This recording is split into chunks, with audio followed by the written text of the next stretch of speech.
Assalamu alaikum everyone and welcome to your favorite show, The Inside Scoop, जहां आपको सारी information मिलती है रिगार्डिंग कैपिटल मार्केट्स पाकिस्तान में। आपको पता चलता है कि फाइनेंस की दुनिया में, इकोनॉमी में, ग्लोबल न्यूज़ में क्या हो रहा है। हम अपने हर एपिसोड में अपने व्यूअर्स को एक छोटा सा लेसन देते हैं। पिछले एपिसोड्स में हमने टेक्निकल एनालिसिस पे बात की, कैंडल स्टिक्स डिस्कस की, इंडिकेटर्स की पे बात की। टेक्निकल्स के साथ साथ हमने ये भी बात की कि फंडामेंटल्स कितने इम्पोर्टेंट हैं। फंडामेंटल्स क्या होते हैं, कैसे आप टॉप 3 फाइनेंशियल स्टेटमेंट्स जो आपकी balance sheet, cash flow statement और इनकम स्टेटमेंट होती है उनको एनालाइज कैसे करें। तो आज के एपिसोड में हमारा लेसन होगा on dividend yielding stocks and growth stocks. तो डिविडेंड स्टॉक्स होते क्या है? पहले हमें समझना चाहिए कि डिविडेंड होता क्या है। डिविडेंड इज़ द मनी जो एक कंपनी अपने शेयर होल्डर्स को देती है in a form of profit. Think of it जैसे कि आपको रिवॉर्ड मिल रहा है क्योंकि आप कंपनी का हिस्सा ओन करते हैं, राइट? तो सारी कंपनीज डिविडेंड्स नहीं देती। डिविडेंड्स वो कंपनीज देती हैं जो अच्छा परफॉर्म कर रही हैं कंसिस्टेंटली, जिनका प्रॉफिट इंक्रीज़ हो रहा होता है। उसके साथ साथ उन कंपनीज की कोई एक्सपेंशन प्लान होता है। और कंपनीज इसलिए भी डिविडेंड देती हैं टू इनकरेज देयर इन्वेस्टर्स, ताकि वो उनका शेयर होल्ड करके रखें फॉर द लॉन्ग रन। कुछ कंपनीज क्यों करती हैं और कुछ कंपनीज क्यों नहीं देती? काफ़ी कंपनीज ऐसी होती हैं जो डिविडेंड्स पे आउट करने के बजाय वापस अपने प्रॉफिट्स अपने ही बिजनेस को ग्रो करने में इन्वेस्ट कर देती हैं, और इन्हीं कंपनीज को ग्रोथ स्टॉक्स कहते हैं। अब पाकिस्तान एक्सचेंज में 500 प्लस कंपनीज लिस्टेड हैं, तो आप कैसे डिसाइड करेंगे कि कौन सी कंपनीज डिविडेंड्स कैसे देंगी? पाकिस्तान स्टॉक एक्सचेंज ने लॉन्च किया अपना फर्स्ट डिविडेंड बेस्ड इंडेक्स इन सितंबर 2022। ये index it's called the PSX dividend 20 index, और ये बेस्ड है on the fundamentals of listed companies. ये ट्रैक करता है परफॉर्मेंस उन कंपनीज का जो टॉप 20 डिविडेंड पेइंग कंपनीज हैं PSX की। ये कंपनीज इंडेक्स में रैंक्ड हैं और there is a weightage that they are based on उनकी ट्रेलिंग 12 मंथ डिविडेंड यील्ड का is one of the parameters. 12 महीने में डिविडेंड यील्ड का मतलब है कि आप देख रहे हैं कि पिछले 12 महीने में क्या डिविडेंड्स दिए हैं कंपनीज में, इंस्टेड ऑफ के फुल ईयर या फिजिकल ईयर। ये इंडेक्स हेल्पफुल है हमारे इन्वेस्टर्स के लिए क्योंकि ये आइडेंटिफाई करता है कि हाई डिविडेंड यील्डिंग कंपनीज कौन सी वाली हैं, और फैसिलिटेट करता है इन्वेस्टर्स को इन एवैल्यूएटिंग उनकी investment portfolios. Individual investors, fund managers, asset management companies, investment bank और बाकी बहुत और, वो सब इस इंडेक्स से बहुत बेनिफिट करते हैं। सो we have the PSX Dividend 20 Index. ये सारे वो कंपनीज हैं जो एज ऑफ सितंबर 2, 2022 लिस्ट हुई थी on this. So at the top we have Allied Bank, Arctic Petroleum, Bank Alfala, Bank Al Habib, Engro Corp, Engro Fertilizer, Engro Polymer. Engro is a great company. आपको यहाँ 4 बार तो एक रो में सिर्फ Engro नजर आएगा। Engro is a company that's known to be a very ethical company. उनकी management बहुत स्ट्रॉन्ग रही है। They have been very consistent अपनी ग्रोथ के साथ। ये वो कंपनी है जो मतलब हालात इधर से उधर उनकी कोशिशें पूरी होती हैं, और ये चीज़ें आपको मिलेंगी इन दी एनुअल रिपोर्ट। तो yes, getting back to dividends, the question arises कि पाकिस्तान में कौन कौन सी कंपनीज हैं जो डिविडेंड पे आउट करती हैं। हमने अभी we give you an example of this chart right here. So the second chart that we come to is total dividend companies, consistent 5-year dividend payout, Sharia compliant. Compare the bank interest rate to the dividend of 5-year history. तो essentially अगर हम बात करें कि बहुत सारे लोग कहते हैं कि आपको सेविंग्स अकाउंट से you get a lot of profit. Firstly तो मैं ये बात करना चाहूँगी कि सेविंग्स अकाउंट में आपको प्रॉफिट नहीं मिल रहा होता, आपको सिर्फ अपनी इन्फ्लेशन के पैसे थोड़े बहुत वापस मिल रहे होते हैं, क्योंकि वो आता ही स्टेट बैंक से आपका interest rate is released based on आपकी इन्फ्लेशन रेट उस साल के लिए। So it's not profit, it's just kind of maintaining अपने पैसे का वैल्यू, राइट? तो अगर हम कंपेयर करें कि फॉर एग्जांपल आपको मिल रहा है अभी this year, what are we getting? 11%, 10%. So you see, यहाँ तो आपको 22% सिर्फ कैपको ने दिया है डिविडेंड, फिर आपको मारी पेट्रोलियम ने 18.62% दिया, फिर आपको स्टैंडर्ड चार्टर ने 16.98% दिया. And this is not even talking about capital gain. हम अभी कैपिटल गेन की तो बात ही नहीं कर रहे, we are just talking about dividend yield. So dividends are great for a steady income. काफ़ी लोग हैं जो अपने घर का खर्चा, फ्यूल या बाकी एक्सपेंसेस निकालते ही डिविडेंड इनकम से हैं. तो आप भी अगर आज इन्वेस्ट करें स्ट्रेटेजिकली इन डिविडेंड यील्डिंग कंपनीज, तो आप भी अपना खर्चा डिविडेंड से निकाल सकते हैं. By the way, dividends come every quarter. Growth stocks on the other hand वो कंपनीज होती हैं विच आर एक्सपेक्टेड कि उनकी ग्रोथ ओवरऑल मार्केट से ज़्यादा तेज़ होगी. ये कंपनीज अपने प्रॉफिट री इन्वेस्ट करती हैं rather than paying out dividends. इन कंपनीज का फोकस होता है expansion, innovation, increasing revenue. Growth stocks offer करते हैं a great opportunity to make high capital gains. Pakistan में good examples, again not a buyer और सेल कॉल, सिस्टम्स लिमिटेड जो rapid growth target कर रही है, एयरलिंक कम्युनिकेशंस जो मोबाइल और इलेक्ट्रॉनिक डिस्ट्रीब्यूटर्स हैं and they are growing their presence in the market with the Xiaomi phones right now. And we also have TPL properties जो expand कर रही है इन रियल इस्टेट. हमारी बहुत सारी और कंपनीज भी हैं जो ग्रोथ स्टॉक्स में काउंट की जाती हैं. अगेन नॉट अ बाय और अ सेल कॉल. बी माइंडफुल के only those people who believe in the companies future potential, जिनका रिस्क टॉलरेंस हाई है और जो प्राइस फ्लक्चुएशंस हैंडल कर सकते हैं, उनको इन्वेस्ट करना चाहिए इन कंपनीज में. And no investment in these companies is not for the short term.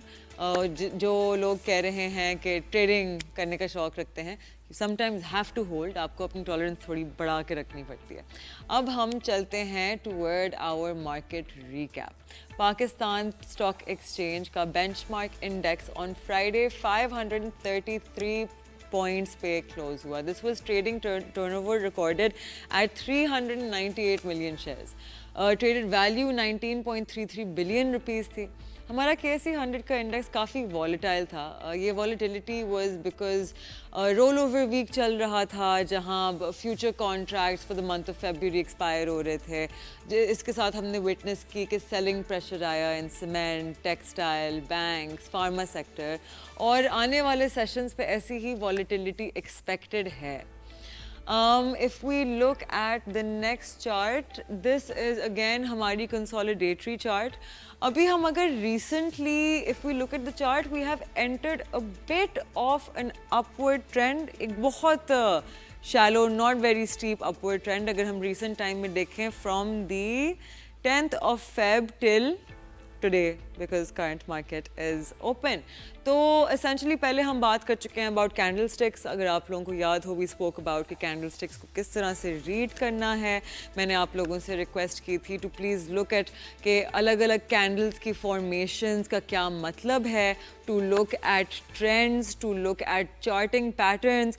Again, technical analysis पे मैं personally हमेशा कहती हूँ कि एक company को buy और sell करने के लिए fundamentals are the number one thing that you should look at. जब आप अच्छी एंट्री और अच्छी एग्जिट ढूंढ रहे होते हैं, that is when I personally look at a chart. Another thing जिसके लिए चार्ट आपको बहुत हेल्प करता है, which is to understand कि एक ओवरऑल मार्केट की क्या trajectory on a higher time frame है, और उसके अलावा कि एक स्टॉक को जब आप इवेल्यूएट कर रहे होते हैं, आप वहाँ से उसका RSI, MACD और इंडिकेटर्स को यूज़ करके ये भी देख सकते हैं कि ओवरऑल उसमें कितनी वॉलेटिलिटी है, क्या वॉलेटिलिटी नॉर्मल है, क्या उसकी यूजुअल रेंज है, और कहाँ तक मतलब आपको घबराने की ज़रूरत नहीं है, right? So let's move on to our news. Prime minister Shahbaz Sharif ने लॉन्च किया सैटरडे को एक Ramzan relief package. The prime minister ने 20 अरब रुपए का रमज़ान रिलाइड पैकेज अनाउंस किया, जिसमें दो मेन चीज़ें जारी हैं. नंबर 1 इस 40 लाख डिज़र्विंग लोगों को 5,000 रुपये ट्रांसफ़र किए जाएंगे. उसके साथ साथ स्टॉल्स इस्टेब्लिश होंगे on tehsil level to accommodate people on subsidized rates, and utility stores will also provide essential commodities on 15% discount. एक और अच्छी न्यूज़ ये है कि हुकूमत ने पेट्रोल की कीमतों में इस रमज़ान इजाफा नहीं किया बल्कि प्राइसेस कट कर दी। According to the finance division, the price of high-speed diesel has been reduced by 5.3 rupees. अब वो 258.6 per liter और पेट्रोल प्राइसेस भी slightly decrease की गई हैं by 0.5, setting it at 255.6 rupees per liter. ये एक बहुत अच्छी खबर है क्योंकि फ्यूल प्राइसेस का कम होना महंगाई को कंट्रोल करता है। इसके साथ साथ सोने की कीमत में 500 रुपए की कमी। इंटरनेशनल मार्केट में गोल्ड प्राइसेस ड्रॉप हुई। After peaking, the gold prices have started to fall in the international market. Due to this, सोने की कीमत पाकिस्तान में भी कम हो गई है। गोल्ड प्राइसेस पर तोला पाकिस्तान में 3 लाख हो गई थी, लेकिन Saturday को fell by 500 rupees and on Friday by 2,500. Since 24th February, gold in international markets decline में रहा है and has fell from a total of $2,950 to $2,800 और टेक्निकली इसका ट्रेंड हमें बेरिश नज़र आता है। गोल्ड एक सेफ हेवन एसेट है। सेफ हेवन का मतलब है ऐसा एसेट जो फाइनेंशियल क्राइसिस में या वॉलेटाइल मार्केट्स में अपनी वैल्यू लूज़ नहीं करता। So gold is a safe store for wealth, लेकिन वो एक प्रोडक्टिव एसेट नहीं है। मतलब कि आपके पैसे को इंक्रीज़ नहीं करेगा, लेकिन वो अपनी वैल्यू मेंटेन करके रखेगा। And during war times, trade wars या any other time of difficulty हमेशा गोल्ड प्राइसेस इंक्रीज होती हैं। Our last news is that Shehbaz Sharif has formed a committee to review the export facilitation scheme. ये committee review करेगी और finalize करेगी recommendations regarding exports. The whole point इस committee के पीछे है to help exporters, और कोई भी उनको difficulties face होती है उनकी मदद के लिए। उसके साथ साथ balance of payments पे जो effect होता है इनका उस पर भी देखा जाएगा। एक्सपोर्ट्स बहुत क्रूशल है हमारे मुल्क के लिए इस स्टेज पे। As a matter of fact किसी भी कंट्री के लिए एक्सपोर्ट्स कोर रीज़न होता है आपके मुल्क की सक्सेस और ग्रोथ का, क्योंकि आप एक्सपोर्ट्स के थ्रू मेंटेन कर सकते हैं एक स्टडी इनफ्लो फॉरेन करेंसीज। इसकी वजह से इनेबल होती है आपकी करेंसी की स्टेबिलिटी और स्ट्रेंथ। तो हमारे साथ रहिएगा। After short break we are going to be right back and जाते हुए I would just like to tell you guys के एंड रीकैप के डिविडेंड यील्डिंग स्टॉक्स इसलिए इम्पोर्टेंट होते हैं बिकॉज वो आपको एक सेपरेट इनकम स्ट्रीम का ऑप्शन देते हैं। अदर देन दैट, अगर आपको लगता है कि सेविंग्स अकाउंट या मनी मार्केट फिक्स्ड इनकम आपको ज़्यादा रिटर्न देते हैं, हमने ऐसी कंपनीज की बात की जिनका अकेला डिविडेंड आपको सेविंग्स अकाउंट से ज़्यादा रिटर्न देगा या मनी मार्केट और फिक्स्ड इनकम से ज़्यादा रिटर्न देगा। Dividends come quarterly, so do keep that in mind. हमेशा फंडामेंटल एनालिसिस पे फोकस करते हैं। Technicals are a great support, लेकिन हमेशा when buying equity you must know कि आप किस कंपनी में इन्वेस्ट कर रहे हैं, वो क्या करते हैं, उनकी मैनेजमेंट क्या है, बहुत सारी और चीज़ें। Remember to analyse their statements. हमारे साथ रहिएगा। We be right back after a very short break. We will have a very lovely guest to speak with you guys.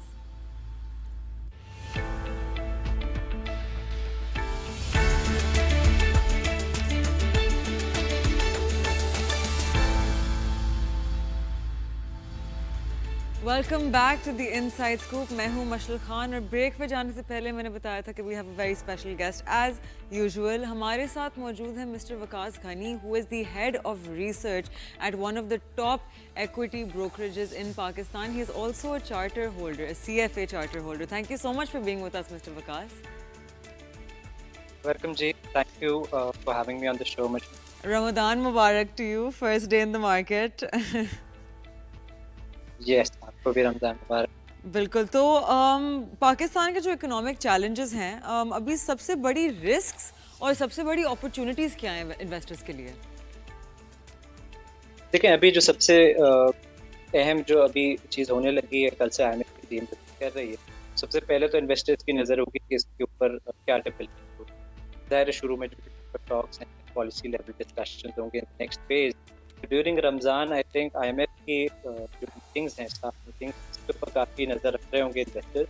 और कोई भी डेवलपमेंट होती है या ऐसा कोई अगर अच्छा खुदा न खास्ता कुछ डिले होगा, वो नेगेटिव लिया जाएगा, और अगर चीज़ें स्मूथ सेल होती नज़र आएँ so that would be positive for the market. So I think this is one event जो हम गौर से देख रहे होंगे।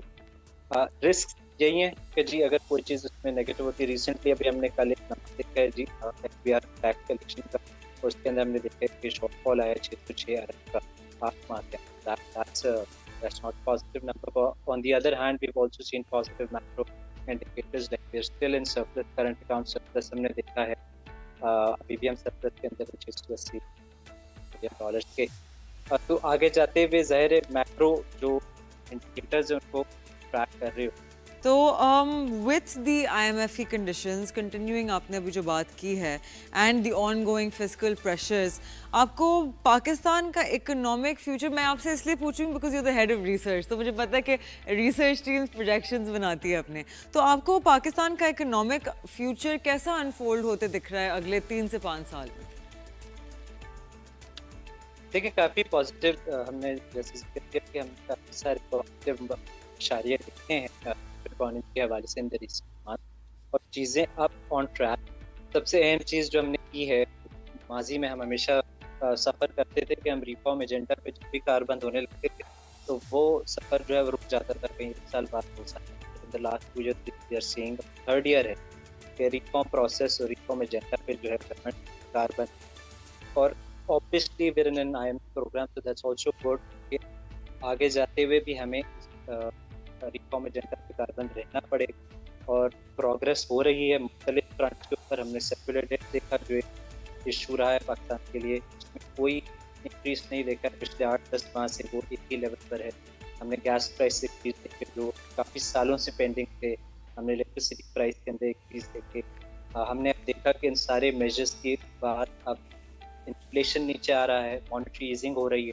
ये सारी चीज़ें आगे जाते हुए अगले साल के अंदर फिस्कल 26 के अंदर इनके बेनिफिट्स हम देख रहे होंगे। सिक्योरिकल सेक्टर्स के अंदर जो है प्रॉफिटेबिलिटी बेहतर हो रही होंगी। बहुत सारे सेक्टर्स जो नज़र से गायब थे, जो सफ़र कर रहे थे, जिनके प्रॉफिट खराब आ रहे थे, because of all these improvements in the economy, in the broader economy, will see improvement in those improvement reflecting in those profit numbers, और सबके फाइनेंशियल जो हैं वो बेहतर की जाने लगे। तो अभी आपने बात की about sectors, sorry to cut you off, तो कौन से सेक्टर्स आपको पर्सनली करंटली अभी PSX में under valued, specially under valued लगते हैं, और किन सेक्टर्स पे आपको लगता है कि अवाम को ज़्यादा तरजीह देनी चाहिए कि उनके मल्टीपल्स कम हैं? देखिए जैसे हमने मॉनेटरी ईजिंग, तो मॉनेटरी ईजिंग की वजह से बहुत सारे सेक्टर्स हैं जिसमें आवाम जो है वो नहीं इतना इंटरेस्टेड नज़र आई, डिमांड के इश्यूज थे। अब आगे जाते हुए सीमेंट सेक्टर है जिसके अंदर हम कंस्ट्रक्शन में अगर एक्टिविटी रिवाइव होते देखते हैं नेक्स्ट ईयर, उसके अंदर हम देख रहे होंगे स्टील सेक्टर वो neglected one, very bad numbers in previous year, यहाँ से देखते हो सकती है। इसके अलावा ऑटोमोबाइल सेक्टर है जो काफ़ी सफ़र करता रहा था because low demand. I believe के जैसे हमने नंबर देखे हैं द लास्ट 2-3 मंथ, ऑटो के नंबर्स भी इम्प्रूव हो रहे हैं, तो ये भी रिफ्लेक्ट होगा प्रॉफिटेबिलिटी में, और इनकी शेयर प्राइसेस भी ज़ाहिर है अब बेहतरी की जानिब जाएंगे। इसके अलावा फार्मास्यूटिकल सेक्टर्स ऑल्सो स्पेशली जो रिसेंट मेजर्स में इन द लास्ट ईयर, अब हमें लगता है कि वो चीज़ें होना शुरू होंगी फार्मास्यूटिकल सेक्टर के भी फाइनेंशियल मार्केट।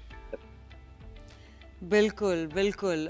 तो पाकिस्तान स्टॉक एक्सचेंज के हवाले से अगर हम बात करें तो लोग कभी कभार कंफ्यूज रहते हैं। सम पीपल से कि वो रिफ्लेक्टिव है ऑफ द इकोनॉमी, कुछ लोग कहते हैं कि वो ज़्यादा स्पेकुलेशन और मैनिपुलेशन पे चलती है। आपका क्या नज़रिया है?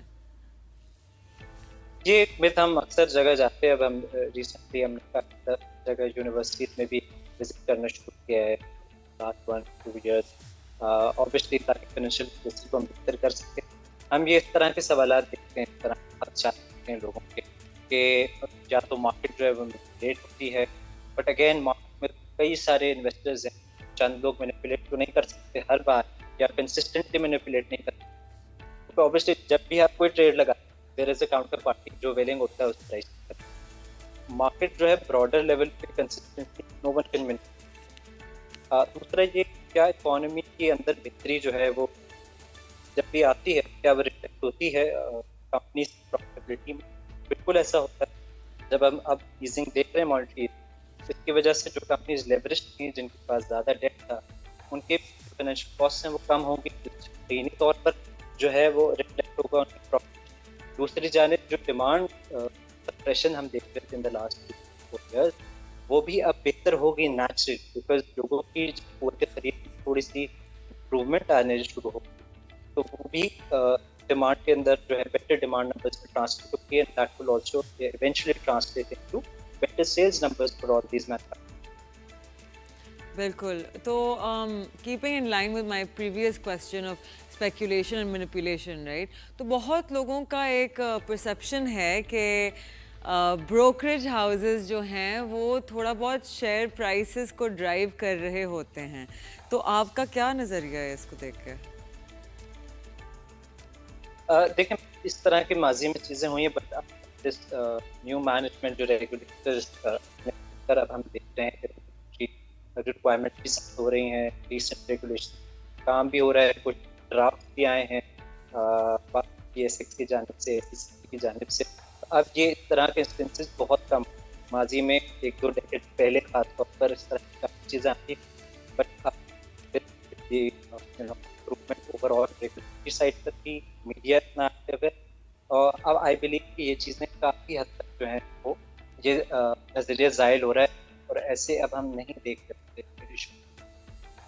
राइट, या so I guess I would agree with that. एक तो मार्केट की ग्रोथ इस पॉइंट पे हो गई है कि आई डोंट थिंक कि किसी एक शख्स के पास अब इतना पैसा है कि वो अकेला शायद एक शेयर की इंडिविजुअल प्राइस को ही ड्राइव कर सके, लेकिन पूरी मार्केट को मूव करना you need lot of funds for that. तो just on basis of market cap I think वो चीज़ थोड़ी मुश्किल हो जाती है, राइट? मूविंग ऑन, तो अगर पाकिस्तान की इकोनॉमी इसी ट्रजेक्ट्री पे मूव करती गई, राइट, कि you know we are improving macro economically, हम एक एक्सपेंशनरी मॉनेटरी पॉलिसी में है, we have all of the regulatory authorities trying their best कि वो यू नो लाइक बहुत क्लोजली देखें मार्केट्स को, कैपिटल मार्केट्स को, और क्रिप्टो की तरफ भी they started looking, they trying to promote PMAX, all of these things. तो आपको क्या लगता है कि अगले 10 साल में अगर हमने ये इकोनॉमिक ट्रजेक्ट्री मेंटेन की तो वेयर वुड पाकिस्तान बी 10 साल के बाद? अच्छा, रिसेंट अगर हम देखें ना, पिछले साल Pakistan was the best performing market in the region with 82%। इसके अलावा अगर हम दुनिया के कैनवस पे देखें तो Pakistan was the second best performer. तो काफ़ी ज़्यादा टेल यू कि हमें काफ़ी ज़्यादा फॉरेन इन्वेस्टर्स की जानिब से भी इंटरेस्ट नज़र आया है क्यों। बहुत सारे इन्वेस्टर्स जो हैं वो इन्वेस्ट करना चाहते हैं from the western market region investors, major mutual fund, private fund, they want to place their fund. तो ये एक इंप्रेशन जो है इम्प्रूव होने की मेजर वजह यही है कि हमने इकोनॉमी के अंदर मसाइल पे फोकस किया और उनको बेहतर करने की कोशिश, और फिर उसके रिजल्ट भी आए, और उसी वजह से कॉन्फिडेंस जो है वो रिवाइव हो रहा है। तो if foreign investors come back, अगर हम लास्ट 1-2 साल में देखें फॉरेन आउटफ्लो ही हमने देखा है, और रिसेंट वीक में भी हम देखें तो थोड़ा बहुत था, but on the other hand funds हैं बाइंग कर सकते हैं, बट फॉरेन इन्फ्लो जैसे नज़र आए, जैसे ही आएगा तो उससे ज़ाहिर है हमारा जो मार्केट कैप है तो वापस से $100 बिलियन सोसाइटी की जानिब जाएगा। वी आर 50 बिलियन ना, एट वन पॉइंट जो है हम 50 की जानिब चले गए थे, तो ये इम्प्रूवमेंट आई है, $20 अरब से क्या बढ़ा है। मजीद भी हमें लगता है कि हम राइट ट्रैजेक्टरी पे हैं, ये number on improve. The next decade I believe we you know follow this reform agenda, चीज़ें इम्प्रूवमेंट की जानिब जाती हैं, पेस को ग्रो करते हैं हमारी इकोनॉमी, तो यकीनन जो है capital market. Right. What would one brutal truth be that the investors might not want to face about our market? एक चीज़ तो ये है कि ओवरऑल जो हम हर साल हमेशा देखते हैं कि जब भी इम्प्रूवमेंट की जानिब हम जाते हैं तो कहीं ना कहीं कोई हैकअप आ जाए। तो अगर कोई चीज़ इस तरह इस फ्रंट के ऊपर कहीं रुक जाती है, तसलसल रुक जाता है पॉलिटिकल प्रेशर्स की जानिब से गालिबन, तो फिर क्या होगा कि गवर्नमेंट अपने को ये प्रेशर होगा कि वो पॉपुलर मेजर्स की तरफ जाए, और जो ये रिफॉर्म मेजर्स हम ले रहे हैं इनको छोड़ दें और पॉपुलर मेजर्स की तरफ चले जाएं, और उससे ज़ाहिर है जो सारी मेहनत हमने की है ये चली जाएगी। तो एक ये खदशा है, बहुत से लोग वो very heavily invested, they probably don't highlight this key risk, but it is a key risk तो अगर हम कहीं भी पॉलिटिकल फ्रंट पे कोई इंस्टेबिलिटी देखते हैं that would Daryl but don't you positive think कि जब भी कोई पॉलिटिकल इंस्टेबिलिटी आती है या समथिंग हैपेंस, मतलब उस वक्त ऑलरेडी डिस्काउंटेड प्राइसेस और भी डिस्काउंटेड हो जाती हैं, so isn't that the right time to bye?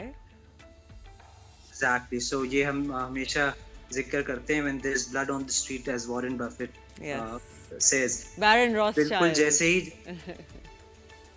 तो जब मार्केट इसका इम्पैक्ट लेना शुरू करती है, so then there is this opportunity, because हमेशा फॉर एग्जांपल अगर अभी आईएमएफ प्रोग्राम हो रहा है, तो अगर 10 दिन डिले होगा तो लोग ये परेशान होना शुरू कर जाते हैं कि जी आईएमएफ प्रोग्राम नहीं हो रहा। हालांकि ऐसा नहीं होता, 10 दिन बाद वो कुछ चीज़ों पे मान जाती है गवर्नमेंट, या गवर्नमेंट उनको मना लेती है, and then things eventually fall in place.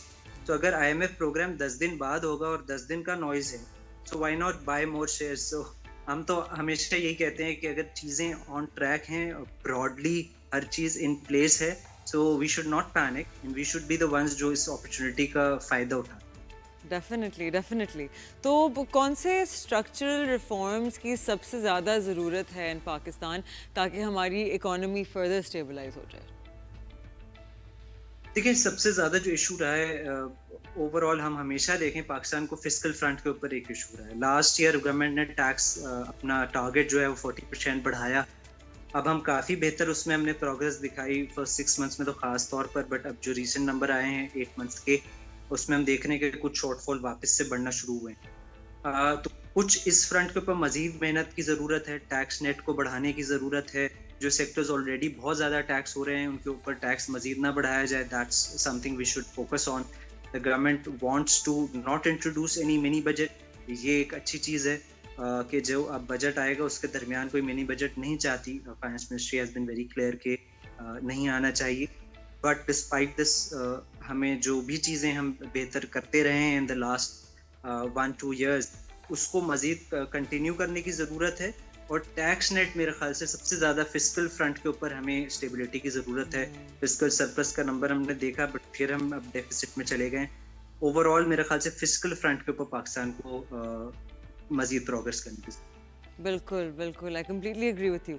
Right, तो अगर मैं आपसे कहूँ कि आप अगले 10 साल के लिए सिर्फ लोकली एक एसेट क्लास में इन्वेस्ट कर सकते हैं, तो आप कौन सी एसेट क्लास चूज करेंगे and why? It's very interesting. हम ये अक्सर शोकेस करने की कोशिश भी करते हैं कि a lot of people in our society believe कि गोल्ड बहुत अच्छा हेज है, या मैं डॉलर लेके रख लूं। पर डॉलर जब हम उनसे पूछते हैं कि जी 1 साल में कितना डिप्रिशिएट होगा, क्या रिटर्न देगा आपको पर एनम, तो वो समझ आती है कि ये तो 5 से 6% देगा। इन्फ्लेशन अभी हमारी जो पिछले साल 30% थी, अब खैर बिकॉज ऑफ बेस इफेक्ट 3-4% के नंबर अब हम देख रहे हैं इस मंथ, तो it will be 2.2-2.3%। But overall अगर हम देखें तो इन्फ्लेशन डबल डिजिट में रहता है पाकिस्तान में, और बहुत सारी एसेट क्लासेस जो हैं वो उससे कम रिटर्न दे रही थी। अभी हमने डॉलर का जिक्र किया, बैंक के अंदर अगर आज कोई पैसे रखा था उसको 9% मिलेंगे per annum. On the other hand if we look at the equity market, consistently 90s से अगर हम आज तक का देखें तो every year the market has given us on average 19% rate, so it's by far the best asset class. और अगर हम इन्फ्लेशन के लिए एडजस्ट कर दें, it's 14% even after adjustment, so even after adjustment.